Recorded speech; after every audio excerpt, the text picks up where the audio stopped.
It happens to me all the time, and it happened just this week. A young person I'd never met introduced himself to me and said that when he saw our guest today on an earlier episode of this program, he felt he was seeing a man who knew how to think. Dr. Thomas Sowell on Uncommon Knowledge now.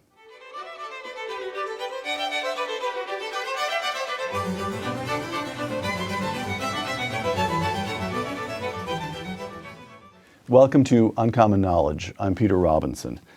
Thomas Sowell has studied and taught economics, intellectual history, and social policy at institutions that include Cornell, Brandeis, UCLA, and Amherst. Now a senior fellow at the Hoover Institution, Dr. Sowell has published more than a dozen books, including the classic A Conflict of Visions. Coming soon, a revised edition of his most recent volume, Discrimination and Disparities. Tom Sowell, welcome. Thank you. You grew up in Harlem, dropped out of high school to join the Marine Corps during the Korean War, received an undergraduate degree from Harvard, a master's from Columbia, and your doctorate from the University of Chicago.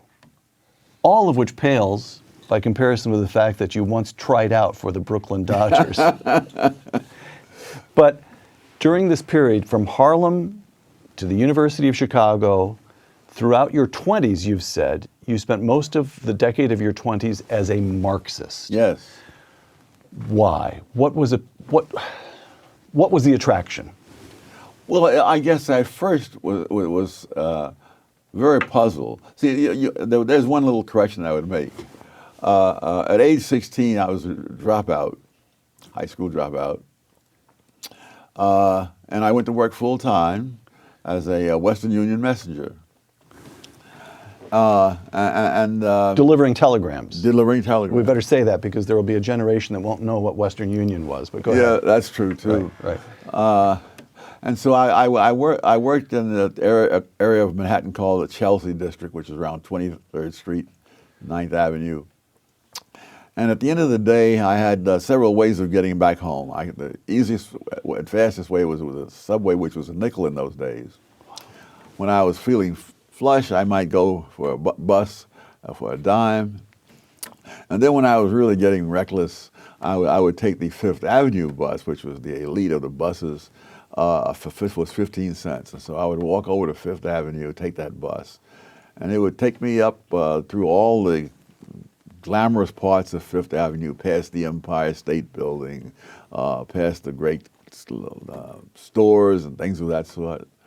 And then on 57th Street, it would turn, and this is just the elite part of town. Sure, right there where the park starts. Yes, and then the park starts at 59th. Oh, sorry. 57th, I would turn over, again, the same kind of scene, past Carnegie Hall, right, up Columbus Circle. There was no Trump Tower at that time, and on up to about 72nd Street, and go out to Fifth Avenue, out to Riverside Drive, which is another elite area. And so for miles after that, you'd have all these wonderful luxury apartment buildings and so on. And finally, around 129th or 30th Street, it would go on a long viaduct. And then it would do a right turn back into the occupied area, and there you'd see the tenements. And I would wonder, why is this? I mean, why this huge disparity? And there was nobody else. There was no other explanation around. There was nothing there other than Marxism. And I stumbled across. I had not read Marx. But I bought a secondhand set of encyclopedias, small set, for some ridiculously low price. And I looked up Karl Marx. I'd heard the name, and the stuff that he said seemed to make sense. And then later on, I would get more and more into it. The argument was that the rich had gotten rich by taking from the poor. Right.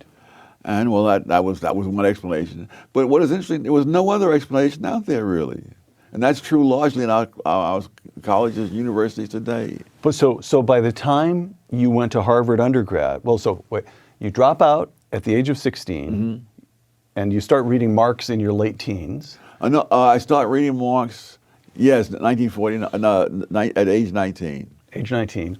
And then you were in the Marine Corps for a couple of years. What was it, 2-3 years?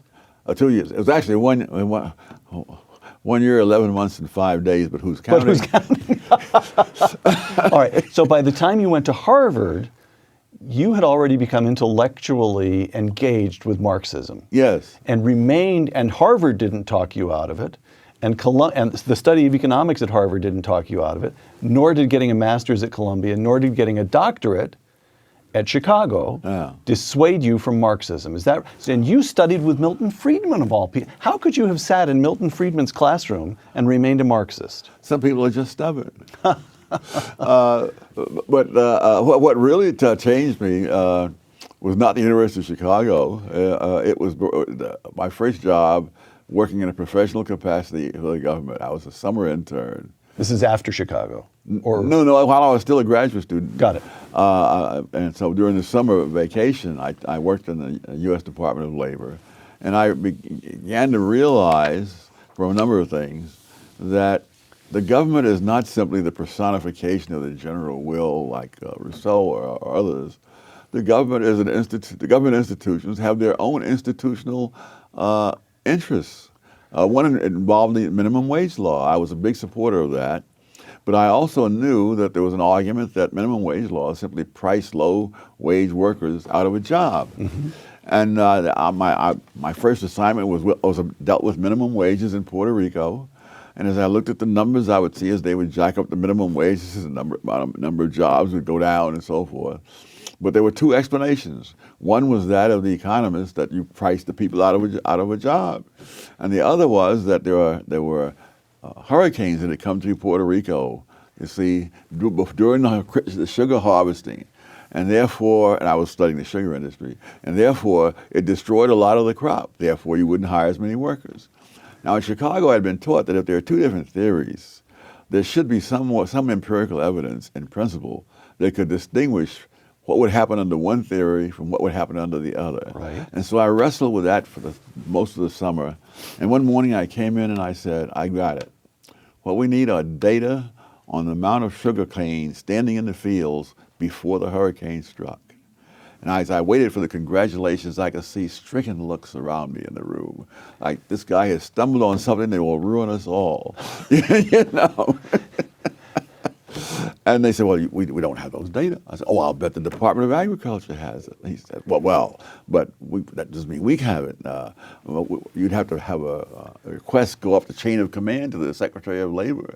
He would then confer with the Secretary of Agriculture. It would come down the chain of command in the Department of Agriculture to whoever has those numbers and so on. I said, good. Well, they say a journey of 1,000 miles begins with a single step, so I will now submit my request to the Secretary of Labor, which I did.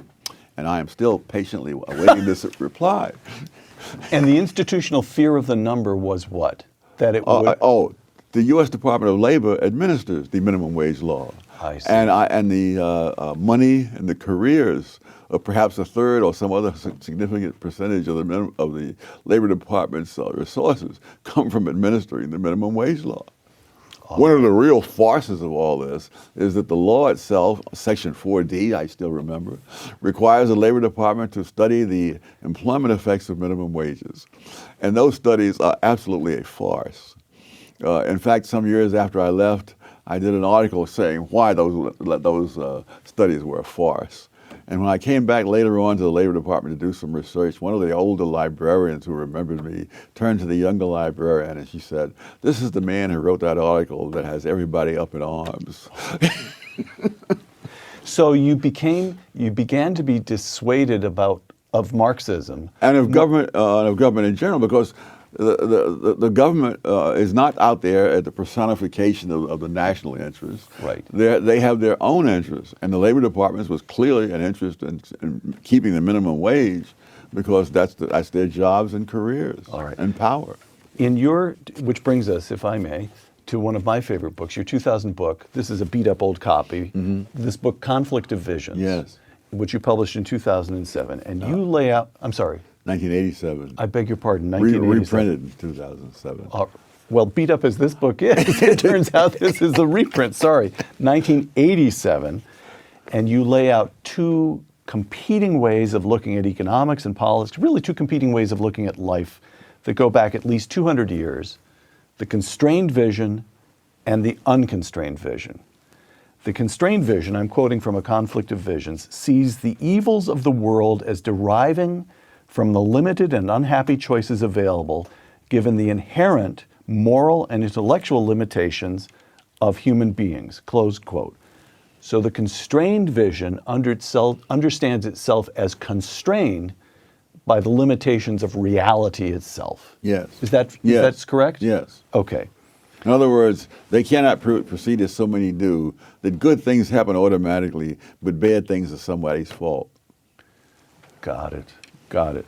And then to continue here, the constrained vision, again, quoting from A Conflict of Visions, for the amelioration, improvement of the human condition, the constrained vision relies on certain social processes such as moral traditions, the marketplace, or families, not government.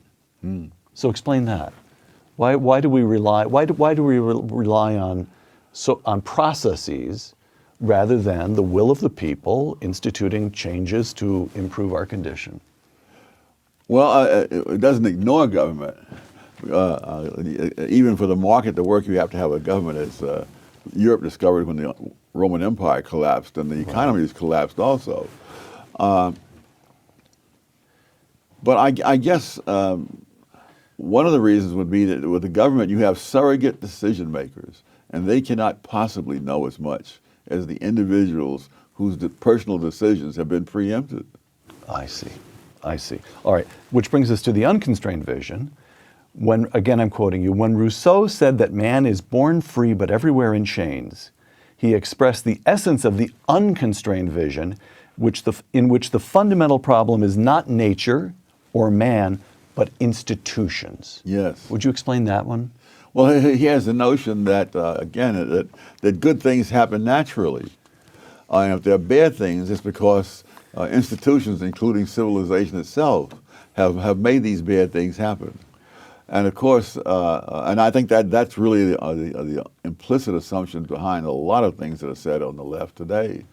And why in my most recent book I go to a lot of trouble to show that in nature there's nothing resembling equal opportunity. That wherever you look around the country, around the world, you find people who live up in the mountains, poor and backwards, even in the richest countries. Including the United States. I believe the poorest country in the United States, the county rather, was in a mountain community, which was almost 100% white. Somewhere in Appalachia, West Virginia, Southern Ohio. Right. Yes. And that men in that county had a life expectancy 10 years less than men in a county in Virginia.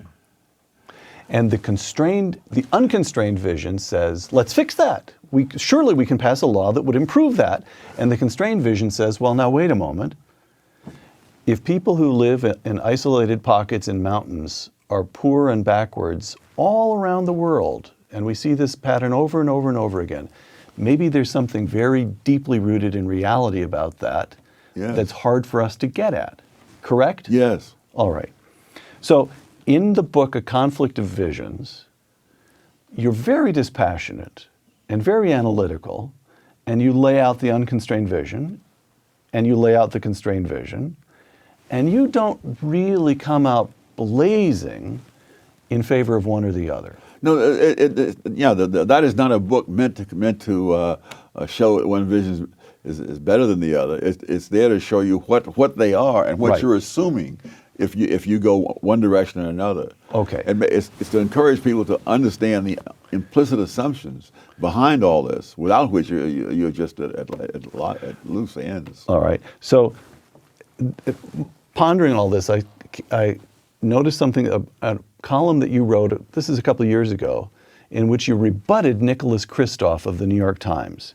And Kristof had ascribed the gaps between African Americans and whites in America, gaps in wealth, gaps in educational achievement, the usual gaps, to, and this is a quotation from Kristof, to the lingering effects of slavery, close quote. Oh, yes. And here's Tom Sowell, quote, If we wanted to be serious about evidence, we might compare where blacks stood 100 years after the end of slavery with where they stood after 30 years of the liberal welfare state. In other words, we could compare hard evidence on the legacy of slavery with hard evidence on the legacy of liberals, close quote. And so there it is, life is hard. You use the word hard, you use the word serious, you use evidence. Tom Sowell is a man of the constrained vision through and through and through, correct? Yes. No. Yes, part of a vanishing breed, I might add. So when you were a Marxist, the notion, explain that, because the Marxism. Well, but no, you see, Yeah, so that's complicated. even when I was a Marxist, I had the same intellectual standards. Right. And that's what eventually led me away from it. Oh, I see. In other words, I hadn't done all the research. I hadn't gone around the world Looking for evidence. Yes, yes. Okay. So, And socialism is a great idea. That does not mean it's a great reality. One of the things that disturbs me tremendously is about this enthusiasm for Bernie Sanders and socialism at a time when people are literally starving in Venezuela, an oil-rich country. And they're breaking into grocery stores to try to get food, and they're fleeing to neighboring countries, most of which are not all that prosperous themselves, but at least you don't starve to death in them. And none of that makes a bit of difference. Mm-hmm. I don't think most of these people who are out there cheering for Bernie Sanders have given a thought to Venezuela. To the evidence. That's right. To the evidence. Yes. All right. Which brings us to something that you refer to in a number of columns as the retrogression, the experience of African Americans in this country. Economic progress, I'm quoting you. Despite the grand myth that black economic progress began or accelerated with the passage of the civil rights laws and the war on poverty programs of the 1960s, the fact is that the poverty rate among blacks fell from 87% in 1940 to 47% in 1960. But over the next 20 years, the poverty rate among blacks fell another 18 percentage points. This was just the continuation of a previous economic trend, but at a slower rate of progress. It was not some grand deliverance, close quote. That is so counter to what we are taught in school, what appears on the editorial pages of newspapers, that I feel as though I want to ask you, you really want to stick with that assertion? I have more evidence in my most recent book, Discrimination and Disparities. I point out that this really is a pattern not peculiar to blacks or even to the United States, that you can see the same thing in England, you can see it in any number of other countries, that the poor were much worse off economically, let's say in the first half of the 20th century, and yet in terms of their own behavior, they were far more decent societies, and afterwards, after this welfare state that's supposed to make them better off and better human beings, that's when the crime rate skyrocketed on both sides of the Atlantic. The British were famous for being perhaps the most polite, considerate society in the world. Prior to that. After that, you get things like the 2011 riots over there that went through London, Manchester, where they're going through this. They anticipated Ferguson and Baltimore by a few years. And the same thing is the burning down of buildings, the throwing of gasoline bombs, the whole smear. And none of those people were descendants of slaves. So the poor people were doing, if the lesson of the 20th century is something like poor people, including in this country African Americans, were improving their lot and leading fundamentally decent lives until the government decided to help them. Yeah, yes. That's a fair statement. Well, they're better off economically because of what's been given. Right. But of course, when you have the crime rate, I mean, I got the first inkling of this some years back when I was at some school in Harlem doing some research. And I looked out the window and I mentioned in passing that when I was a little kid, I used to walk my dog in that park. and looks of horror came over the students' faces. Nobody in his right mind would have a child go into that park, walking a dog or not. The principal was warning these students not to cross this park, which is about a block and a half wide, even in groups of 6. And when I tell them about how in his hot summer nights I would sleep out on the fire escapes in Harlem, they looked at me like I was a man from Mars. People were doing that all over New York. They were doing it in Philadelphia, Washington, wherever I've known people. That was a common thing for poor people. We didn't have the money for air conditioning. Right. You slept out on the fire escape or in the parks. Where Walter grew up in a Walter Williams. Walter Williams grew up in a housing project in Philadelphia. He was saying on the hot summer nights, the people would be in this project would have little balconies. They'd sleep out on the balconies, and the ones on the first floor who didn't have balconies would sleep out in the yard. And that there were old men who you could see sit on a hot summer night, sitting outdoors into the wee hours playing cards or checkers or whatever. It was a different world. It was a safe world. And it was infinitely safer. Now, what about family structure, Tom? Again, I'm quoting you. Most black children were being raised in 2-parent families in 1960. 30 years after the liberal welfare state, the great majority of black children were being raised by single parents. Yes. How does that, by the way, we should note that Patrick Moynihan publishes the Moynihan Report in 1965. Yes. And he's alarmed because the illegitimacy rate among black families is 25% then. Now, among whites, it's over a third. Yes. Hispanics, it's over half. And among African Americans, it's over 70%. What's going on there? Well, this is, again, this too, you find the same thing in Britain, you find it in France, in Norway, you find it in the Western world. In fact, The dissolution of the family structure. Oh yeah, there are any number of Western nations where 40% of the children are raised with only one parent. Right. At the extremes, compared to Asian countries, at the extremes, Iceland, it's 2 out of 3 children born are raised in a single-parent home. In South Korea, it's 1 out of 66. Wow. Wow. And so, that's the welfare state? Yes, it is. Oh, you're paying. You're creating a situation where if the first of all, you're creating a situation where if the man stays there, the government will not give the woman welfare, and if he leaves, it will. And so they're paying. When you pay people not to get married, more people don't get married. Right. Right. Okay. So what would have happened if Lyndon Johnson, instead of becoming a liberal, had remained a crusty, tough, skeptical Texas conservative, yes, which is certainly the way he started his career.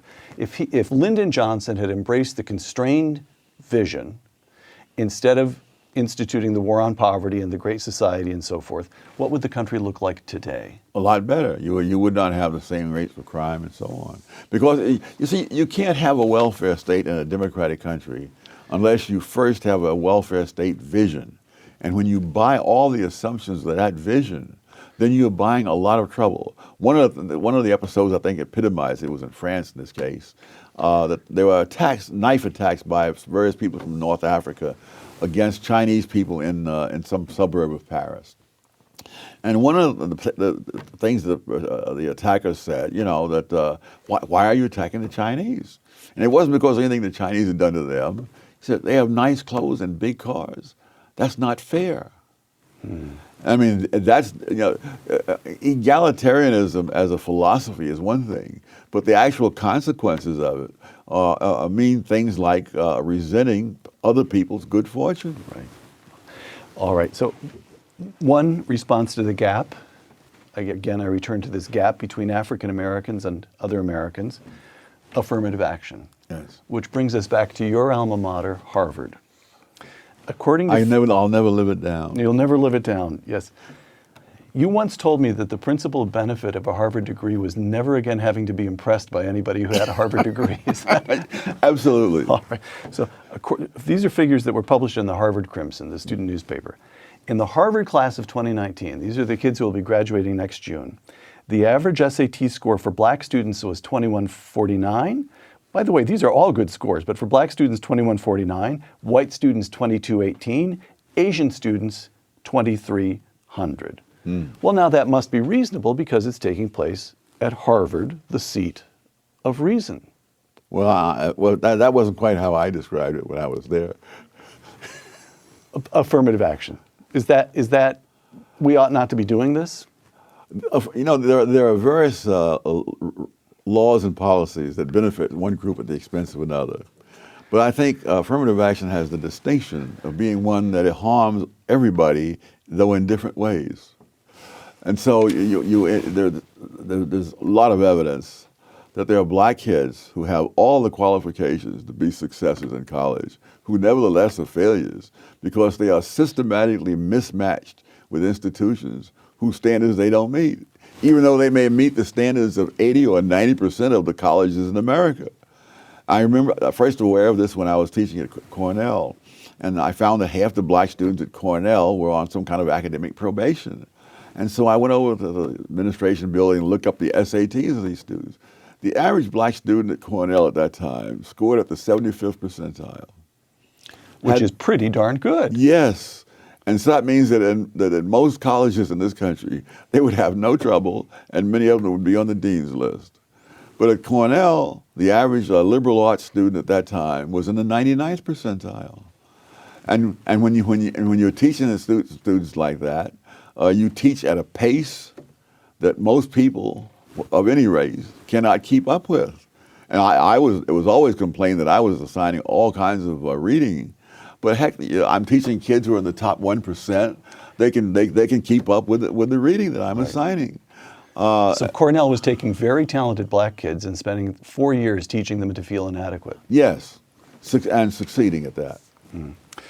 A couple quotations. These are both from the last affirmative action case to reach the Supreme Court, last big affirmative action case to reach the Supreme Court, 2003, Grutter versus Bollinger.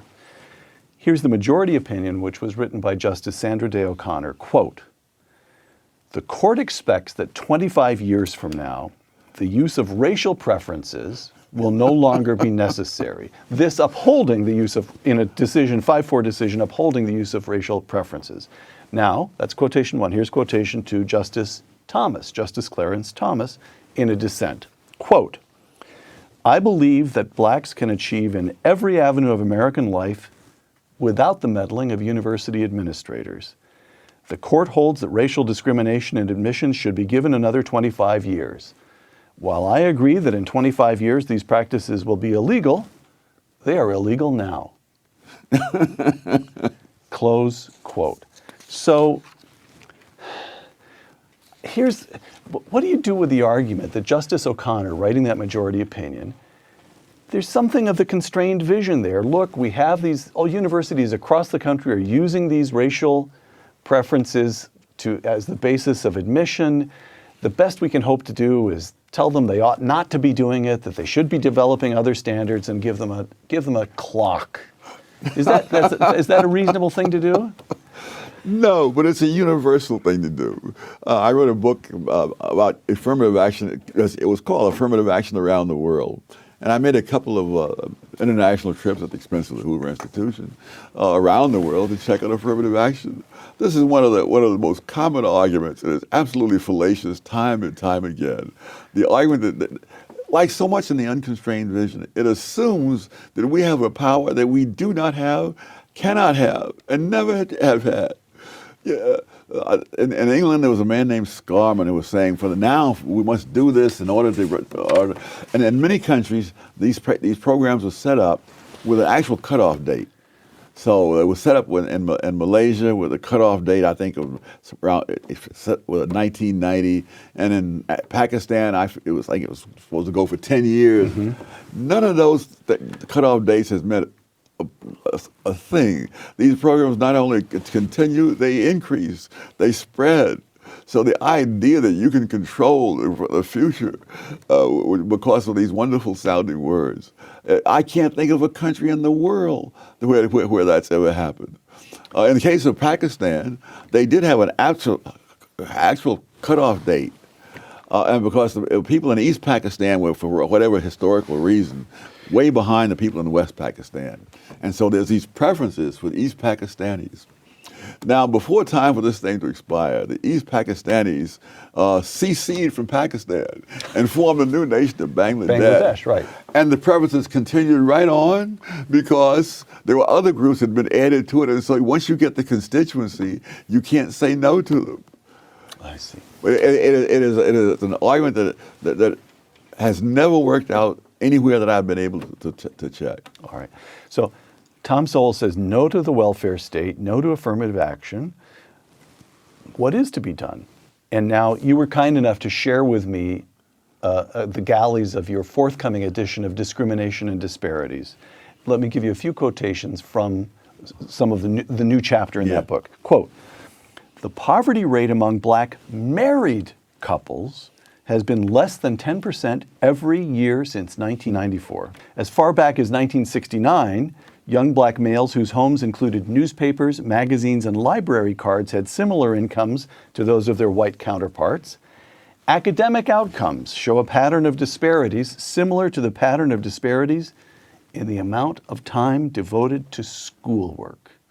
Apparently, lifestyle choices have consequences." Yes. Close quote. So this is the constrained vision once again. Welfare state, that's government, we don't rely on that. Affirmative action, government, we don't rely on that. We rely on hard work. We rely on the institution of marriage. That's correct? Yes, in other words, these things, I don't think it's the marriage as such or the library cards as such. It's that there are lifestyle choices that have been made. And the comparison I made was between, if you look at the poverty rate among blacks, it was 22%, and among whites it was 11%. But among black married couples, it was 7.5%. Right. So it's not, so they not only do better than blacks as a whole, they do better than whites as a whole. And so it's lifestyle choices. Similarly with the results in some of these more successful charter schools, that you have these kids not only meeting but exceeding the national standards in places like Harlem and Bedford-Stuyvesant in the South Bronx. And these are not kids who are skimming the cream. They're kids chosen by lottery. They don't even test them for ability. They don't even look at their academic records. They take them into the schools and they have hard work and they make it clear at the outset, and they don't tolerate a lot of nonsensical behavior. And these kids are doing incredibly. So, Tom, here,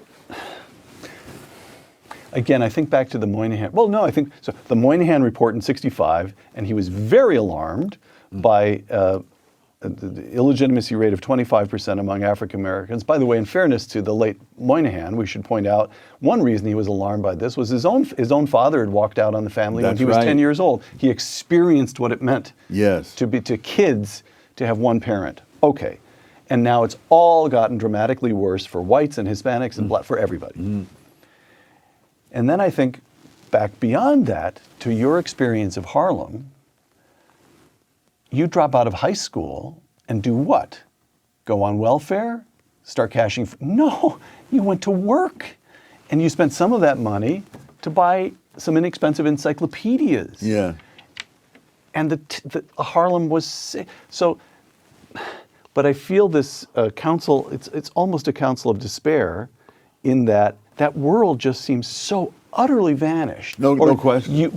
So your argument is if we can stand up to the welfare state, we can somehow get back to that world, a family structure will reassert itself? Oh, that's going to be reconquering the same ground, which is very tough to do, but it can be done. I was so lucky. At the time, I had no clue about all this. I left home in 1948. Many decades later, I learned that the unemployment rate among black teenagers in 1948, 16, 17-year-olds, was 9.4%. Among whites of the same age, it was 10.2%. So both blacks and white teenagers had only a fraction of the unemployment that they have today. And You were they expected to work. You were expected to be able to get a job. and more importantly, the jobs were there for you. This is because of a fluke, really. The minimum wage law in the United States, Fair Labor Standards Act of 1938, was passed with specified rates of pay that you're supposed to get. Almost immediately, inflation took off during the 1940s.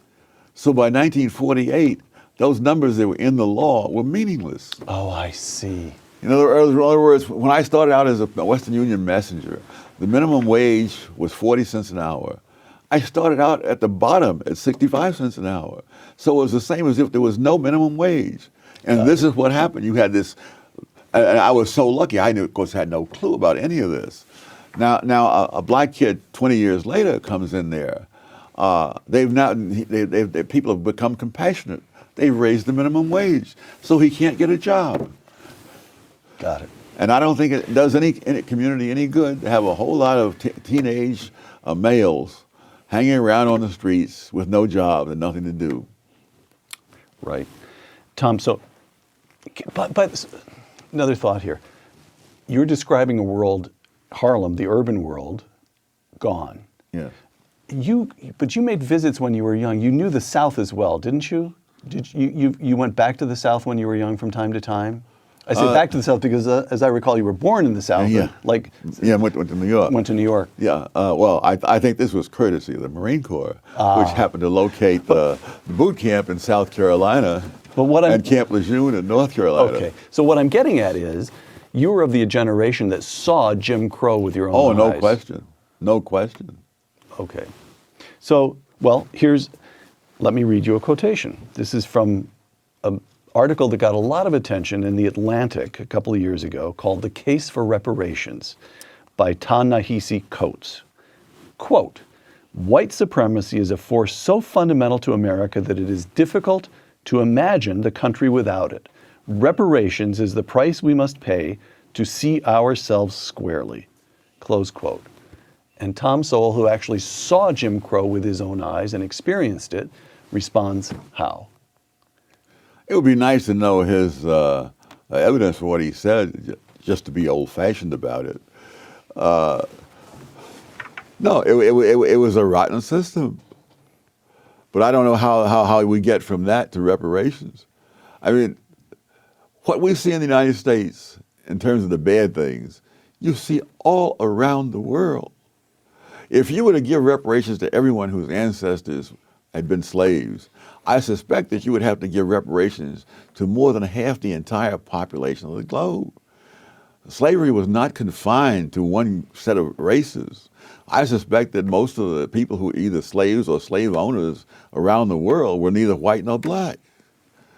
I mean, this was a universal curse of the human species. Africa, the Middle East, Asia, slavery took place everywhere. And it continued elsewhere long after it was abolished in the Western countries. All right. Let me try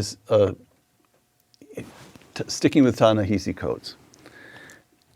Shelby Steele talks about white guilt. And in Ta-Nehisi Coates, you get almost the counterpart of that, a kind of African-American claim against the white guilt. And this seems, beginning with the abolitionists, even beginning before the Civil War, you seem almost every generation, there's some expression that racism and slavery, as Shelby calls it, correctly, of course, the sin of slavery is so deeply, and it's something we still live with. How do we expiate it? How do we get past it? Is there something we can do to relieve ourselves of this legacy? Oh, I think you should repeat it. If you were a slave owner, I don't see any reason why you should feel differently. On the other hand, I can't get over the idea of A, apologizing for what B did. Okay. Even when they're contemporaries, much less when one is dead and the other is alive. All right. I mean, Scalia, I remember saying, that I owe no man anything because people who look like me did something to people who look like him. Okay, so just get past it. Get to work. Yeah. All right. Tom Sowell's view is get an education, stay married, and do your job. roughly. Yeah. All right. Charles Murray. You used to write a column every so often called Random Thoughts on the Passing yes, Scene. yes. And so I'm giving you a little snippets here of the passing scene in our final questions. Charles Murray, in his 1984 book, Losing Ground, and Charles Murray writes about discussions in academia and government about the effort to close the gap again between African Americans and whites. Quote, 1984, quote, whites had created the problem, it was up to whites to fix it, and there was very little in the dialogue that treated blacks as responsible actors, close quote. Yes. Has that changed? No, it has not. All right. On we go to the passing scene. Your friend, your longtime friend, Walter Williams. Now we come to current politics. The bottom line is that President Donald Trump does not have the personal character that we would want our children to imitate, but, save his misguided international trade policies, has turned out to be a good president. Tom? I think his policies have been, by and large, policies that were far better than that of previous Democratic or Republican administrations. So I go by the consequences. Okay. I mean, he hasn't produced the right rhetoric, but the fact is that unemployment among low-income people, black, Hispanic included, is at a level that is far lower than it's been in decades. The economy is booming in a way that no one had predicted. People like Paul Krugman was saying that when Trump gets in, the economy is going to tank. No, the economy hit new highs. All right. But there are so many people among the intelligentsia, especially, who are absolutely immune to facts. It's as if they took their anti-fact shots every year, and the facts will just not affect them. So this brings us back. I can understand. I mean, I really can. My understanding is limited, which is why I'm going to put this in the form of a question. I can understand the never Trumpers who don't bother me with economic boom because this man is on my television screen every single night and I can't stand him. I can understand. I can see that impulse. I can understand what they feel. This is the second consecutive president of the United States that I automatically turn off when I'm watching on television. All right. Keep the remote right next to your hand. Okay. Who was the first? Obama. Got it. You're totally bipartisan in that regard, Tom. Always. No other way. But the Great Society, the larger point that you've been making here, the Great Society, the war on poverty, this is now 6 decades of experience. Yes. And we have, as you have said, the gap hasn't closed. We've got dissolution of the family structure, rising crime rates. That I don't understand. How can it be that the people, now I don't know how to remain bipartisan, but Democrats, liberals, the progressives, just are not, the evidence is in. This has not worked. Why, after more than half a century, there's still a refusal to look at the evidence? Yes, and there's even a tendency to falsify the evidence. And how come? I think people become attached to a vision, and that really warps the way they see the world. Human beings have an enormous capacity to rationalize. Yeah, all right. Again, notes on the passing scene. An article from the New York Times just a couple of days ago, quote, now this is a longish quotation, but it's important to lay out the facts here. Over the last decade, the charter school movement gained significant foothold in New York. The movement hoped to set a national example. If charter schools could make it in a deep blue state like New York, they could make it anywhere. Over 100,000 students in the city's charter schools are doing well on state tests, and tens of thousands are on waiting lists. But the election of this November, suggested that the golden era of charter schools is over. The insurgent Democrats did well across New York, but especially in the state Senate, have repeatedly expressed hostility to the movement, close quote. And Tom Sowell responds to that set of facts how? Oh, that really is one of the moral outrages, that for many kids who are cut from a very poor background and whose parents may not have had much education, a decent education is the one thing they have to have a better life. And these schools have been absolutely spectacular. The charter schools. The charter schools. The successful ones. Now, there are a few that weren't. But for example, a few years ago, on the statewide, New York statewide math tests, there was an elementary school, grade 4, I believe, in Harlem, whose students passed those tests at a higher rate than any fourth grade kids anywhere in the state of New York. I mean, we're talking Scarsdale, Briarcliff, places like that. The Success Academy schools as a whole, their students pass both the math and the English statewide tests at a higher rate than any school system, school district in the entire state of New York. The vast majority of the kids in the Success Academy schools are either black or Hispanic. If you look at the 5 highest scoring school districts in the state in terms of the percentage of the students who pass the math or the English tests, their average family income ranges from four times that of the kids in the Success Academy schools to more than 9 times the family income of the kids in the Success Academy schools. And yet the mayor of New York is doing his darndest to put a stop to the expansion of schools in general, but his special ire is aimed at the Success Academy schools. And this is happening all over the country. Because they make the teachers' unions look bad that run the public schools? What's the political motivation? Why would Mayor de Blasio have an out for the charter schools, such as Success Academy? Well, the teachers' union are the major reason. And we're talking about the money they contribute, the number of votes they contribute. And the schools, and what's happening, again, not just in New York, but in other parts of the country, including California, is that there's all kind of chicanery to prevent the charter schools from expanding. That's why you have tens of thousands on the waiting list. Right. It's not that the charter schools aren't willing to expand, but every conceivable obstacle is put in their way. Because if you let that go at the natural pace, it would be very hard for the public schools to compete. And one of the things they're doing is imposing the same kinds of restrictions on the charter schools that made the public schools so bad. For example, restrictions on being able to get rid of kids who are running amok and ruining the education of everybody else. And the charter schools don't tolerate that. The things that are tolerated in the public schools are unbelievable.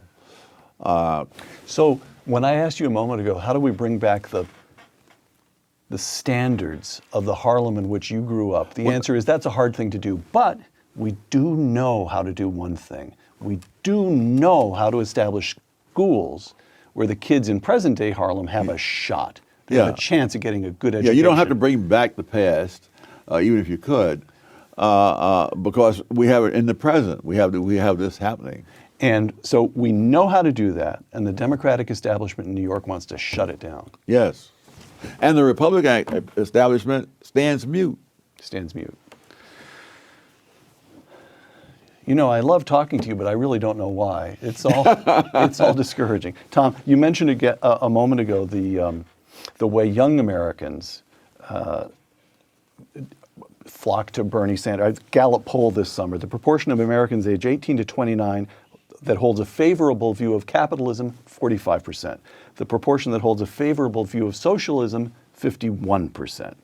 Now, I would like you to take a look at a brief video of Alexandria Ocasio-Cortez, who at the age of 29, calling herself a democratic socialist, has just been elected to the House of Representatives from New York. And although she's not seated yet in the new Congress, she went to Washington, and one of her first acts was to participate in a sit-in in the offices of House Majority Leader Nancy Pelosi. That is to say, the leader of her own party. Yes. So here's a brief video. I just want to let you all know how proud I am of each and every single one of you for putting yourselves and your bodies and everything on the line to make sure that we save our planet, our generation, and our future. And it's so incredibly important. We have to get to 100% renewable energy in 10 years. There is no other option. Tom, to her supporters, to the supporters of Bernie Sanders, to young Americans, what would you say? I would say get some facts first. Know what you're talking about before you start spouting out this kind of stuff.